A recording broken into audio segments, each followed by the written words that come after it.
Now at 9, Missouri state officials break down how much revenue from marijuana sales is going to support veterans.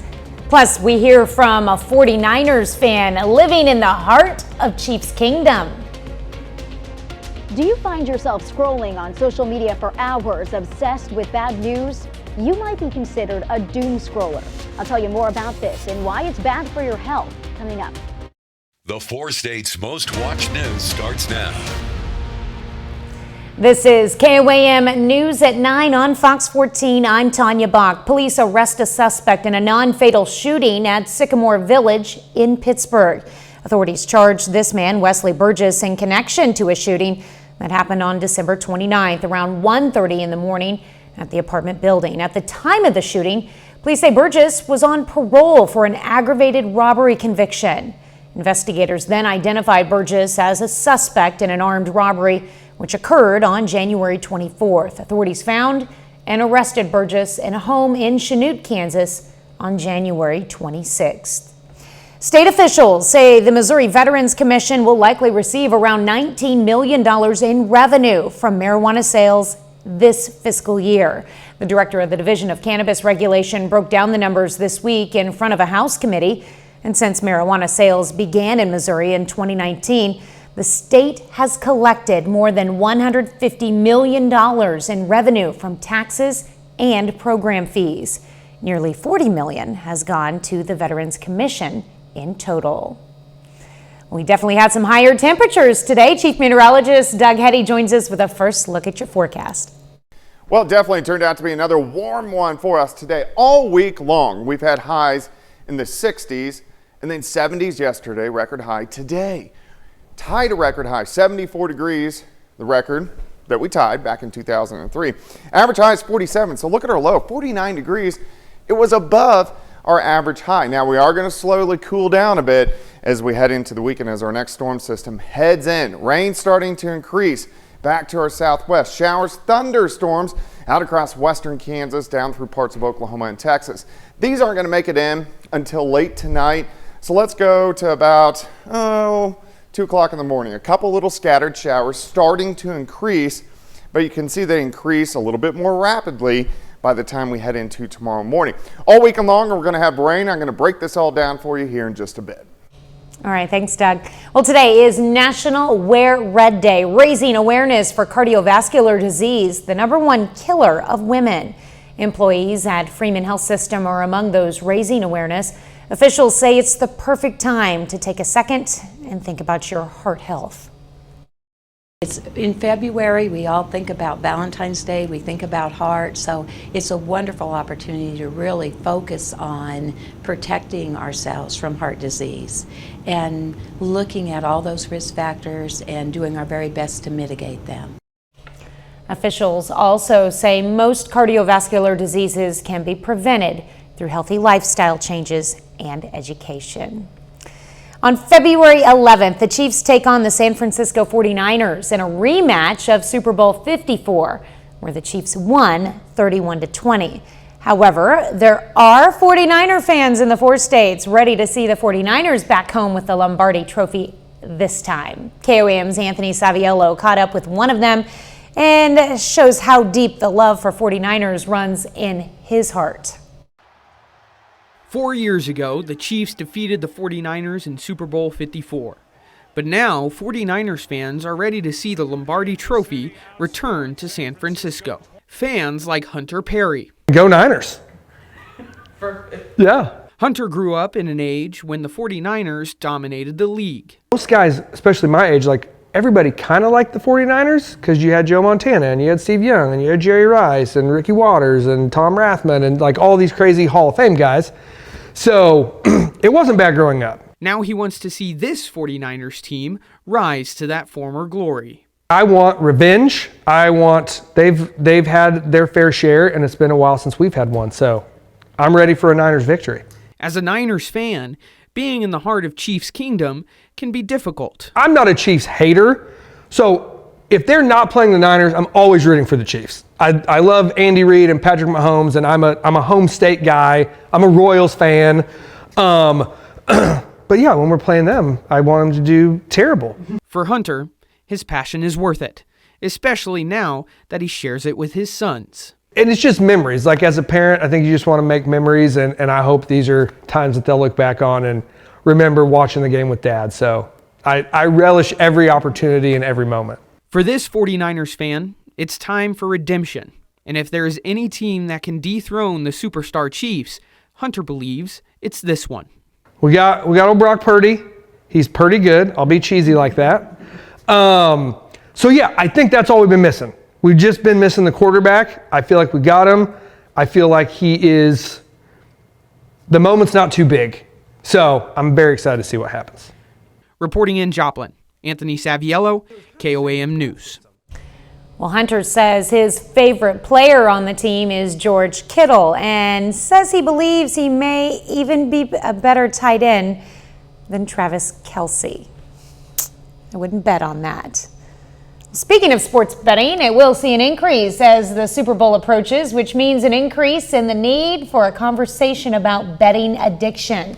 Counselors from the Ozark Center say there are signs of addiction to look for, from problems with employment to problems with relationships. They also say gambling addiction works on a chemical level in the body, just like other addictions.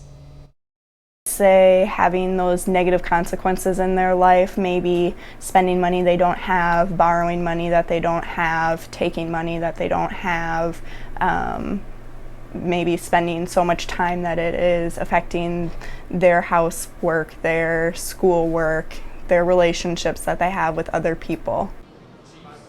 The Ozark Center treats gambling addiction with cognitive behavioral therapy as a way to change the thoughts associated with gambling. Well, film shot in our area gets ready to make its debut. Matt McCauley, the writer and director of the film Undefiled, shot nearly 80% of the movie in Joplin and used many volunteers from the city as well. It's about a minor league baseball player who crosses paths with a trafficked girl. The director says while he wants to entertain the audience, he hopes they take away more from the film. The story inside of the movie really is not the truth itself, but it points to the truth. And there's a lot of good things in there that can point people to not just have a good time watching a movie, but actually really figure out where they need to go to maybe get some help on some of the topics that are in the movie.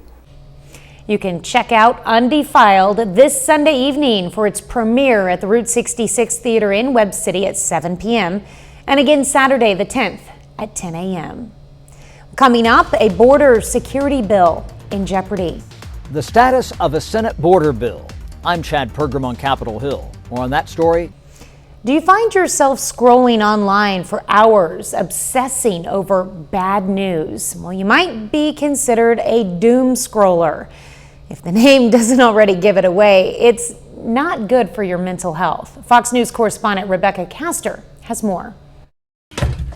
With wars in Ukraine and Israel and crime videos going viral online, the worst parts of our world can be just a click away. You just read about it and read about it and read about it. I think you fall deep down a rabbit hole. It's called doom scrolling, the tendency to continue to scroll through bad news even when it's depressing. Mental health experts say it took off during the pandemic. We got used to our computer, our phone being our source of information, and we got used to checking it. We wanted that instant update. It's addictive. And it's no surprise research shows doom scrolling can lead to higher levels of stress and anxiety, but it can also impact physical health. That's why it's important to limit your social media use. It's not all bad. It's just that we have to be in control. Maureen Molak, a mother from Texas, says her son's identity was in his online persona.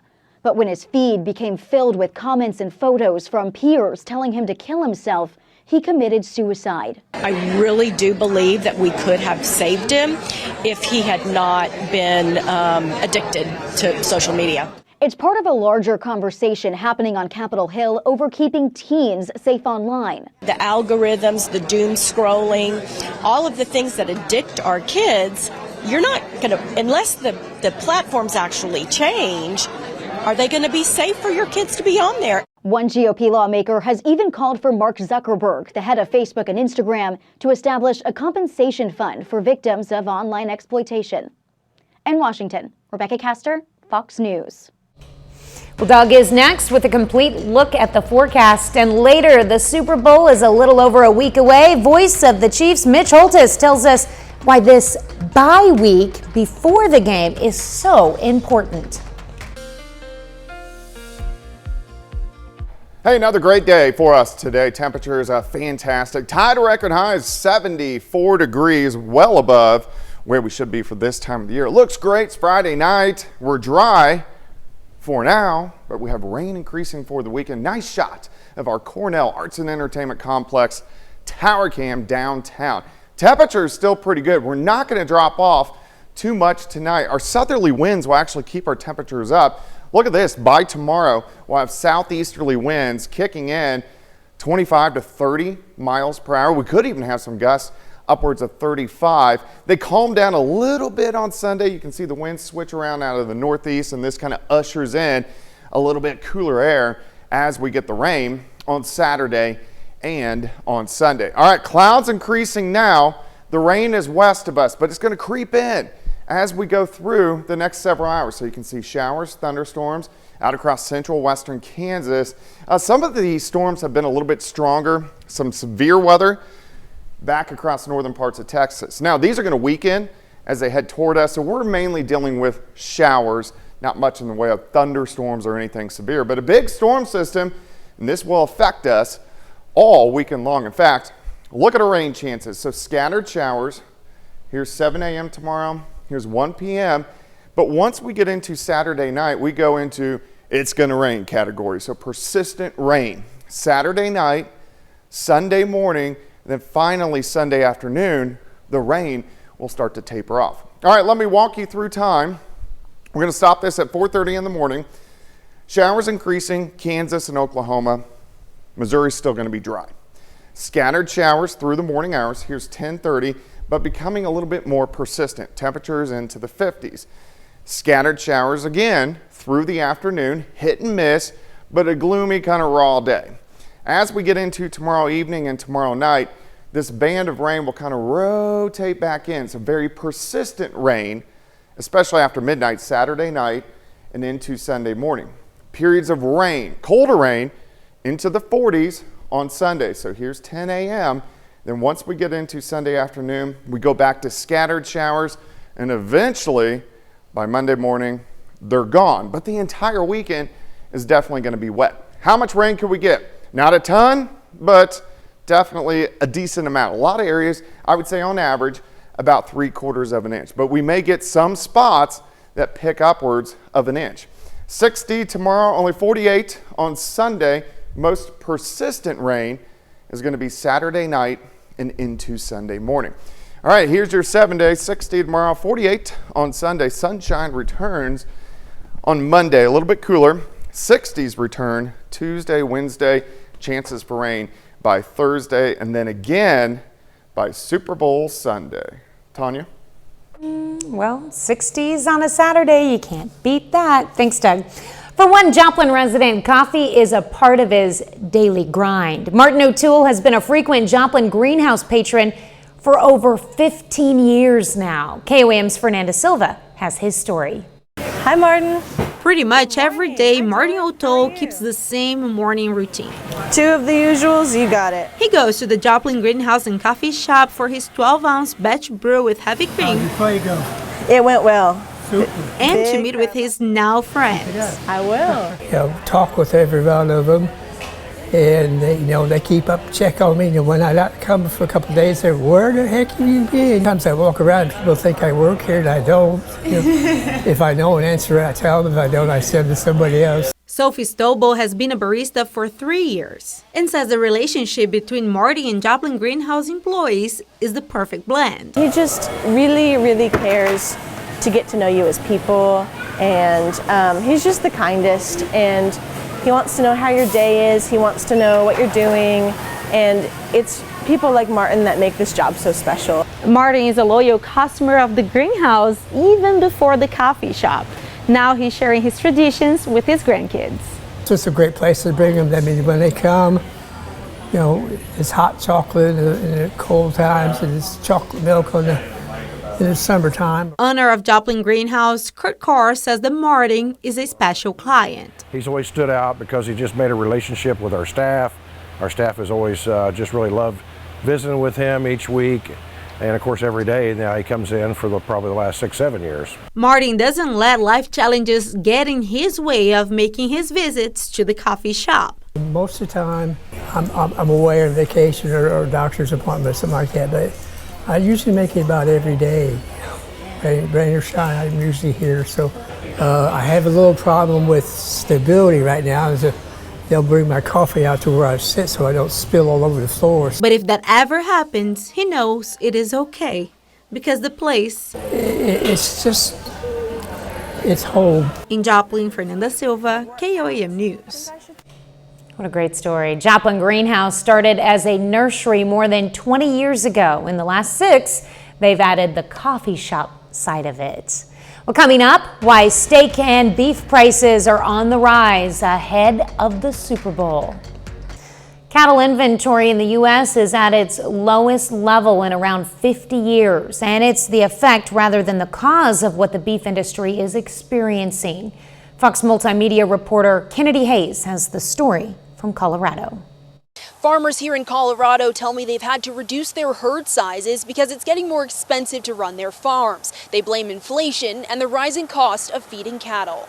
So these are the bulls that we're going to be offering for sale this year. Rancher Hampton Cornelius says his family farm in Weld County, Colorado has around 400 cattle. His family sells cow DNA to beef ranchers across the U.S. We love being able to see something, an animal we take care of every day, thrive and have a great life and still be beneficial to the population. Cornelius says he hasn't had to reduce his herd size, but other beef farmers have. According to the USDA, nationwide beef cattle inventory dropped to 28.2 million this year, the lowest level since the 1970s. Experts say ongoing drought the last 3 years affected the biggest beef producing states. We saw drier and warmer temperatures combined with high input costs, inflation putting upward pressures on both consumers and farmers. We saw a lot of farmers faced with the decision, do we want to keep producing or do we want to try and reduce our herd size or do we want to get out of the business altogether? Drought also drove up feed prices for farmers nationwide. We've seen hay prices in the state of Texas go from what we would call normal for a high quality bale of hay of about $55 a bale. We've seen that increase to about $100 to $125 a bale. But economists say demand for beef has remained strong since the COVID-19 pandemic. During lockdowns, people started grilling more. The price is there, but the expenditures and the costs associated with that production have escalated to the point where it's kind of balanced out what we've gotten an increase in price. Beef sold for an average of $5 per pound last year. That's according to the Bureau of Labor Statistics, and experts predict that price will climb over the next few years. In Weld County, Colorado, Kennedy Hayes, Fox News. Well, up next, how pop superstar Taylor Swift is increasing interest in one of the biggest TV events of the year. It's official and no penalty flags. One music queen has boosted interest in the Super Bowl. Taylor Swift is pulling Gen Zers and millennials' interest into Super Bowl watching. A Lending Tree survey shows 24% of Gen Zers and about 20% of millennials say they are now more interested in watching the big game because of Swift. Hey, why not? 30 more minutes of news, weather, and sports is coming your way. Why some House lawmakers are looking to derail the Senate's bill to fund extra border security. You're watching the 4 states' most watched news. This is KOAM News at 9 on Fox 14. I'm Tanya Bach. Capitol Hill is buzzing. When will we finally see the text of the highly anticipated border bill? Fox News senior congressional correspondent Chad Pergram has the story.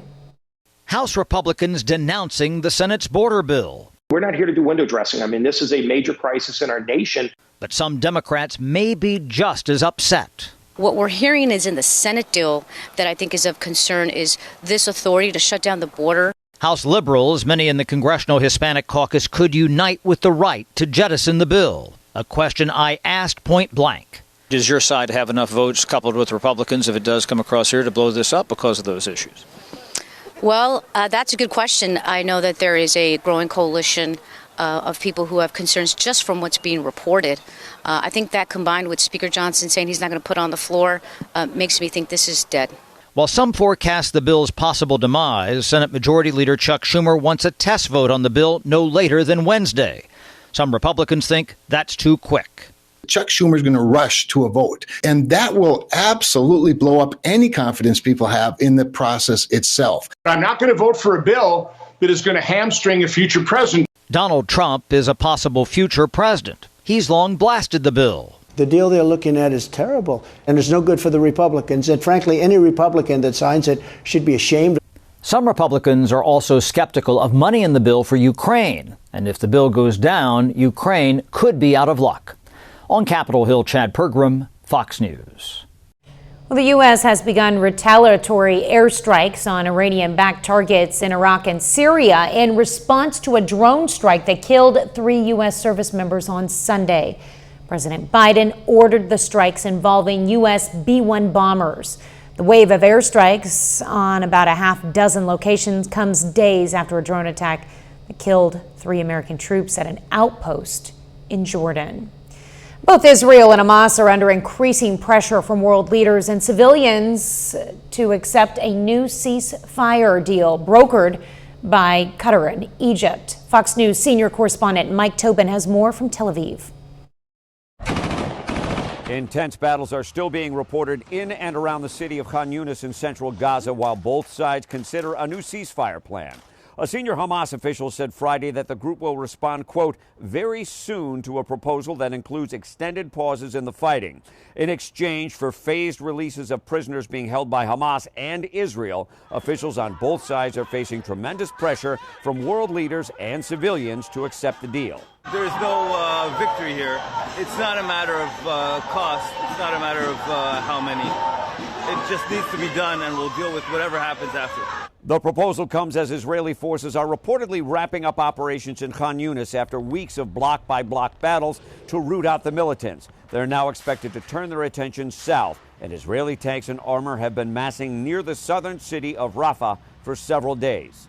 We are completing the mission in Khan Yunis, and we will also reach Rafah, and we will eliminate anyone who's there who is a terrorist who is trying to attack us. But the UN is warning that hundreds of thousands of Palestinian refugees fled to Rafah during the northern Gaza offensive. And unless Israel adjusts its tactics, those civilians will be caught in the crossfire when the fighting starts. Most are living in makeshift structures, tents, or out in the open. Rafah is a pressure cooker of despair, and we fear for what comes next. U.S. Secretary of State Antony Blinken is expected to make another visit to the region this weekend to discuss the ceasefire plan. In Tel Aviv, Mike Tobin, Fox News. A bit later, what economists are saying after the January jobs report doubled expectations. Hey, another great day for us today. Temperatures are fantastic. Tied to record highs, 74 degrees, well above where we should be for this time of the year. It looks great. It's Friday night. We're dry for now, but we have rain increasing for the weekend. Nice shot of our Cornell Arts and Entertainment Complex tower cam downtown. Temperature is still pretty good. We're not going to drop off too much tonight. Our southerly winds will actually keep our temperatures up. Look at this. By tomorrow, we'll have southeasterly winds kicking in 25 to 30 miles per hour. We could even have some gusts upwards of 35. They calm down a little bit on Sunday. You can see the winds switch around out of the northeast, and this kind of ushers in a little bit cooler air as we get the rain on Saturday and on Sunday. All right, clouds increasing now. The rain is west of us, but it's going to creep in as we go through the next several hours. So you can see showers, thunderstorms out across central western Kansas. Some of these storms have been a little bit stronger, some severe weather back across northern parts of Texas. Now, these are going to weaken as they head toward us, so we're mainly dealing with showers, not much in the way of thunderstorms or anything severe. But a big storm system and this will affect us all weekend long. In fact, look at our rain chances. So scattered showers. Here's 7 a.m. tomorrow. Here's 1 p.m. But once we get into Saturday night, we go into it's going to rain category. So persistent rain. Saturday night, Sunday morning, and then finally Sunday afternoon, the rain will start to taper off. All right, let me walk you through time. We're going to stop this at 4:30 in the morning. Showers increasing, Kansas and Oklahoma. Missouri's still going to be dry. Scattered showers through the morning hours. Here's 10:30, but becoming a little bit more persistent. Temperatures into the 50s. Scattered showers again through the afternoon, hit and miss, but a gloomy kind of raw day. As we get into tomorrow evening and tomorrow night, this band of rain will kind of rotate back in. So very persistent rain, especially after midnight Saturday night and into Sunday morning. Periods of rain, colder rain, into the 40s on Sunday. So here's 10 a.m. Then once we get into Sunday afternoon, we go back to scattered showers, and eventually by Monday morning, they're gone. But the entire weekend is definitely going to be wet. How much rain could we get? Not a ton, but definitely a decent amount. A lot of areas, I would say on average, about 3/4 of an inch. But we may get some spots that pick upwards of an inch. 60 tomorrow, only 48 on Sunday. Most persistent rain is going to be Saturday night and into Sunday morning. All right, here's your 7-day, 60 tomorrow, 48 on Sunday. Sunshine returns on Monday, a little bit cooler. 60s return Tuesday, Wednesday, chances for rain by Thursday, and then again by Super Bowl Sunday. Tanya? Well, I guess we need that rain this weekend, and we'll take it. All right, thanks, Doug. Well, coming up in sports, the voice of the Chiefs, Mitch Holthus, describes the importance of the Super Bowl bye week.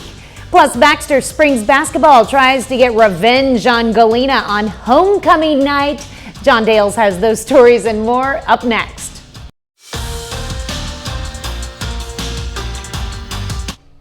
Baxter Springs and Galena boys basketball each have had up and down seasons thus far. Entering this evening, the Bulldogs are in third place in the Caney Valley Sub-State bracket.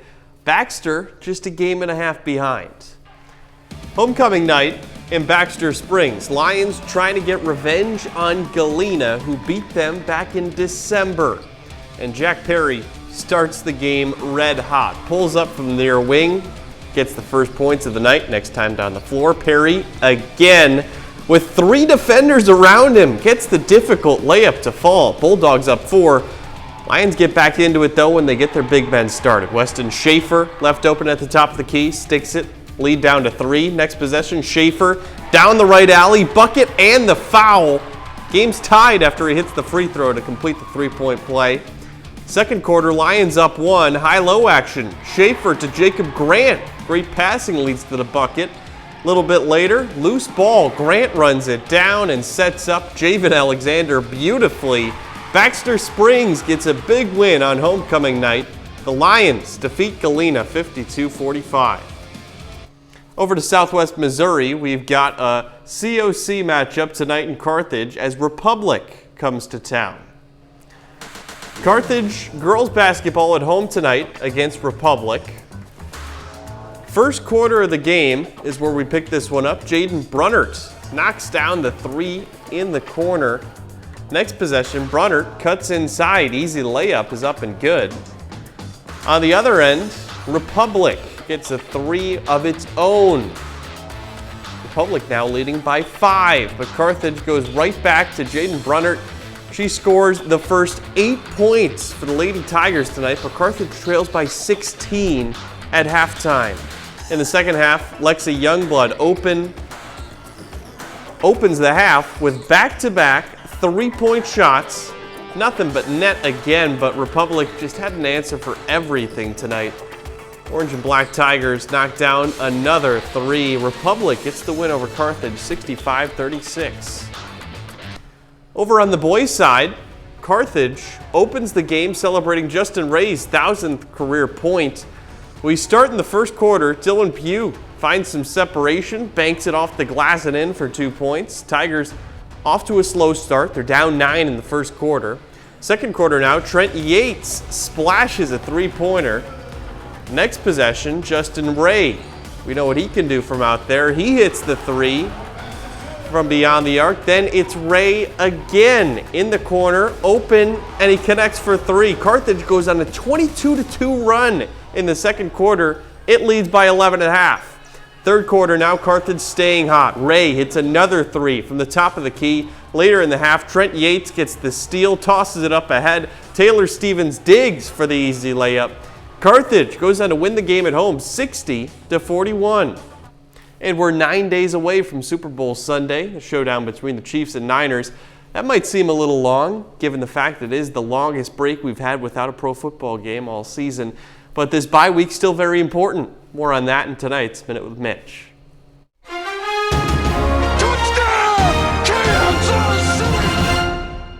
The Chiefs are headed to Las Vegas for Super Bowl 58. For years in hoping to make this game, I always wondered, why does the NFL have a bye week before the Super Bowl? But after being involved in the enormity of this event 4 times in the last 5 years, I know why the bye week is critical for making the Super Bowl game an experience of success. The logistical challenges of this game require a lot of attention. Moreover, the internal and external demands of detail occupy the entire bye week. For players, coaches, and staff, this is the week they put in the game plan. But it's also the week they take care of friends and family requests. So it's not a distraction next week in Las Vegas. Believe me, the Super Bowl week is awesome, but it's also the NFL's biggest distraction. You can't win the game this week, but you can lose it on this Minute with Mitch. The Minute with Mitch is brought to you by Como Jewelry. Every day's game day, Como Jewelry, Pittsburgh, Joplin. That's a look at sports. Back with more news after this. A strong January jobs report with the economy adding 353,000 jobs, the strongest in a year. The unemployment rate holding at 3.7%. Wages also outpacing expectations.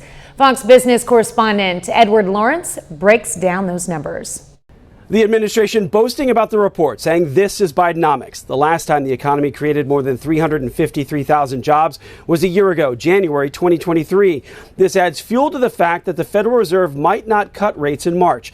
Now, you have to be careful with these numbers because this marks a yearly rebenching. So these numbers may be a little skewed, and this report does not carry as much weight as others. Still, this is why the Labor Department has the issue here. Listen. This 353 headline number just underscores the point I made about the wild seasonal adjustments for the month of January. Again, when we flip the calendar from December to January, the economy loses 3.2 million jobs as all those holiday workers disappear. And the ability of the BLS to measure that with any fine point is ridiculous. And I think this number will be revised lower. You can see the trends, though, in this report. For example, government hiring, again, one of the top 4 sectors of job growth. Over the past 3 months, government has hired an average of 40,300 people per month. Now, career firm Challenger Gray and Christmas found planned layoffs jumped 136% from December, and January marked the lowest planned hiring for companies since 2009 when the measure began. We've seen layoff announcements from a number of companies. The reason, a forecasted economic slowdown and increased costs from inflation. We've seen layoff announcements from a number of different companies, Amazon, Google, Macy's, BlackRock, and more. Is 2024 going to start this wave of layoffs? Having a good job makes all the difference in the world, and so that is why, the jobs report that crushed expectations is something that we are happy about and is a sign that we should keep on going. And we'll have to see exactly how much of an effect the announced layoffs have in the next jobs report next month. At the White House, Edward Lawrence, Fox Business. We'll just have to wait and see. Coming up, how a raccoon stole the show during a couple's marriage proposal. It's hard to forget your marriage proposal, but one South Carolina couple's special moment has gone viral, and it's all thanks to their friend who was distracted while filming. Jeannie Moose reports. Meet the marriage proposal crasher. It happened in Nathan Dimitri's Columbia, South Carolina backyard. A surprise proposal to girlfriend Kate Jones. But an even bigger surprise was what was on the proposal video shot by one of Kate's best friends. She got everything except for the kneeling part. At the moment when Nathan reached in his pocket for the ring, Mary Dawson got distracted by a rustling noise. She says she turned her head and the phone went with her. And by the time she panned away from the raccoon, the "Will you marry me" on one knee part was over. She was very regretful, very nervous to tell us. Online comments like, "I'd be taking new best friend applications," didn't help. Are you mad at Mary? No, not at all. We thought it was hilarious. And they did have Kate's sister taking still photos from the other side.